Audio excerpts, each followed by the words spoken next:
When you hear Chinese hospital, what comes to your mind? I bet not many positive things, but you might be surprised. Last week I hurt part of my hand, so today I went to a hospital in China, a public hospital. And believe me, you are not prepared to see and experience the crazy things you can find in hospitals in China. Hello guys, this is Nestor in China. There are many clickbaiting videos on YouTube talking about Chinese hospitals, but most of them they do it in a negative term. So I decided to make this video to share my personal experience with you. China has over 33,000 total hospitals. About 70% are public hospitals operated and managed by the government, and the other 30% are private hospitals. A week ago, I hurt my hand. I slept over my arm, and so it got partially numb. I waited some days and mostly recovered. However, some, like the finger, after 1 week, haven't fully recovered. So I asked to ChatGPT, what should I do? And ChatGPT told me, you should go to hospital. Given that your small finger is still numb after 7 days, it's a good idea to see a doctor. So today I went to this hospital. It's called Chongshanyu Hospital. It's in Xiamen. And although this is a public hospital, but it's special because it is done in cooperation with the main university of the city, which is Xiamen University, one of the top universities in China. What it means is they usually have top-notch doctors, and they are very knowledgeable. So I really trust this hospital, and I usually go there. So the first thing you do when you go to a Chinese hospital is to register. So you enter the hospital, go to the front desk, and hand out your ID. In my case, my passport. And the nurse kindly have you to register your data. Usually it's a fast process, but because I'm foreigner, it's a little different. So the nurse actually took some extra time, but nevertheless, she kept calm and kind all the time, which is a very nice experience already. You can also book it online using an app, but although I'm an IT guy, I'm really lazy for apps. So I just drive to there, show up, and register upon arrival. And maybe I was lucky, but there was no people. It was on Wednesday. And so there were no people, only me. I just waited for one person and done. When the registration was done, they handed me a card, which is this one. And basically this is used for two things. One, to store the data, and second, to add money. So they put money here, and when you go in every station, they deduct money as needed. So after that, the nurse told me I should go to the opposite desk, where is a nurse, to check my vital signs. There was my first shock. They have a self-serving vital signs machine, or blood pressure machine. It was cool. It's a high-tech equipment, like this in the video. Then you basically put your hands inside the device, and then you just need to push a button and wait. And the machine starts pressing on your arm to check your blood pressure, and then check the heart rate, and finally your body temperature. And while it's doing this, it's showing actually in a 3D animation in real time what is going on. It's kind of cool. And after finish, it kindly printed a receipt, and not like this, a label, with all your vital signs. It was amazing. Then next, the nurse told me, go to see the doctor. And the office was, it's an emergency room because my case is minor case. So I was very close. Just walked some steps and waited. When I arrived there, my name was displayed on the LCD. I waited about 5 minutes for one person, then it was my turn. Then I entered the room, and because my Chinese is not good enough to explain medical problems, so I prepared already some translations, which I showed to the doctor. Basically explained that I had some partial numb on my arm. And the doctor asked me a basic question, which I understand in Chinese, and that's it. And the doctor told me the good news. It's nothing critical. It's just some nerves numbs. It takes time to recover. He asked me if I wanted some medicine. He says, okay. So he handed me some medicines. The doctor then entered my diagnosis in the system, and he asked me to go to the pharmacy to collect my medicines. And when I arrived to the pharmacy, that was my second shock, which I have seen before, but I forgot how cool is that. So, you know, the way that they dispense you the medicines is automated. They have the pharmacist in front, right? And the back is a big machine to serve the medicines, and there's a team. The pharmacist is working the computer, checking your data, and printing labels for the medicines based on the diagnosis of the doctor and information collected at the front desk. And at the back, there's a nurse, like a military.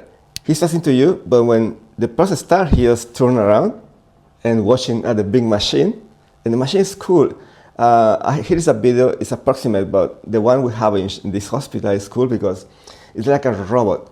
So all the cases are moving, boom, boom, boom, like this, up, down, left, and right, and then stop, having the case with medicines on it, and it has a LED indicator to make sure the nurse knows which is mine.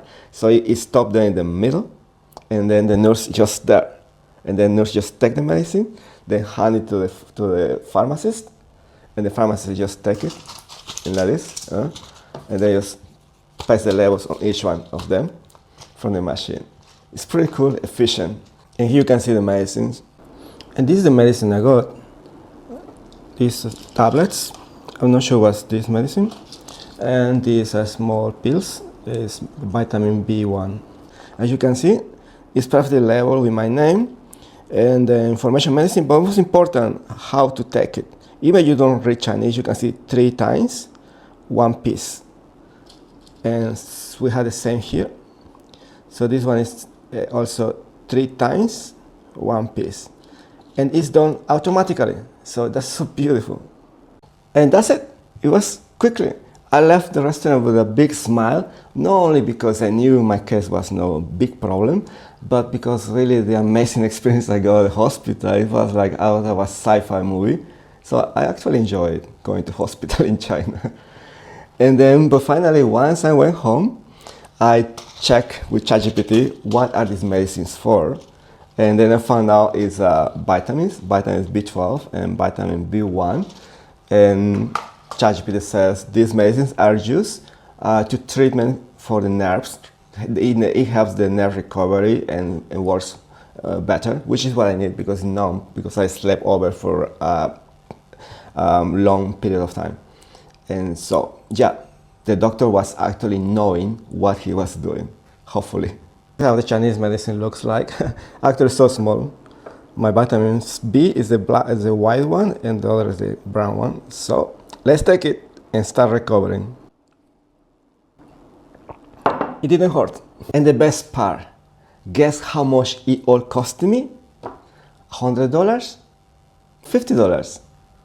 $10? Nope, you cannot guess it. $8. $8 US, and that includes the medicine. Amazing? I don't know you guys, but I love healthcare in China. It is efficient, it is quality, and it's cheap. I don't know how it's in USA, but for example, in Mexico, you book an appointment in a public hospital, it probably takes you a month. I lived there myself. It's the Social Security, right? Which is public. And in the USA, I guess, it's not that cheap. So all in all, I think the healthcare in China is pretty good. And so I'm happy here. So on final notes, if you ever need to go to a hospital in China, remember you need to bring your ID, in this case your passport. And then when they give you this card, you need to give it to every step, like to the nurse to check your vital signs, to the doctor to make diagnosis, to pharmacy, and so on, right? And by the way, in China, going to the real hospital is kind of the last resort, because if you have a minor problem like, let's say, a flu, you can go to any pharmacy. There are plenty of them almost in every corner, and the staff there is knowledgeable enough to give you the right medicine and the treatment. However, if you have something bigger like an injury or a prolonged headache probably, you can go to these small clinics, the practices, medical practices, where they're private, like small office, there are some doctors there, and then can help you with bigger problems and prescribe you more controlled drugs. However, if you can go hospital, I think it's better. I do myself because it's safer and sometimes even cheaper. But however, hospitals are a little far, so you must need to travel farther away. So it's about convenience, so it's up to you. So that's the only advice I can give to you about hospitals in China. And I also want to share the technology that you see at the time. And for example, at least the hospital in my city is very well equipped And my city is not big. I mean, it's a small city in the coast of China. And you can see in the map it's near Taiwan, facing Taiwan. It's not Shanghai, it's not Beijing, right? And although the hospital is already great, so the equipment they have is amazing, like an X-ray, ultrasound, even the MRI. They just give you the results in days, and it doesn't break your leg. You know, it's very affordable. For example, some price references here. An X-ray can cost you from 50 to 200 RMB. You can see here the equivalent in US dollars. An ultrasound, it can cost you 100 to 500 to 300 RMB. The MRI, which is the most expensive in every country, it costs only from 500 to up to 1,000 RMB, 1,500 RMB, and the blood test is 50 to 200 RMB. In this city of Xiamen, I usually pay in the lower end, which is very, very affordable and very cheap, to say the least. And the thing I love most really is that the results are just in hours, even less than an hour, like a blood test, maybe 1 hour, something like that. So it's really, really cool. So don't be afraid to go to a hospital in China. You will be fine. And by the way, you want to learn more about dating and relationship in China, you may want to check out the next video. And if you enjoyed this video, please give it a like and subscribe. Thank you for watching. See you next one. Hasta la vista.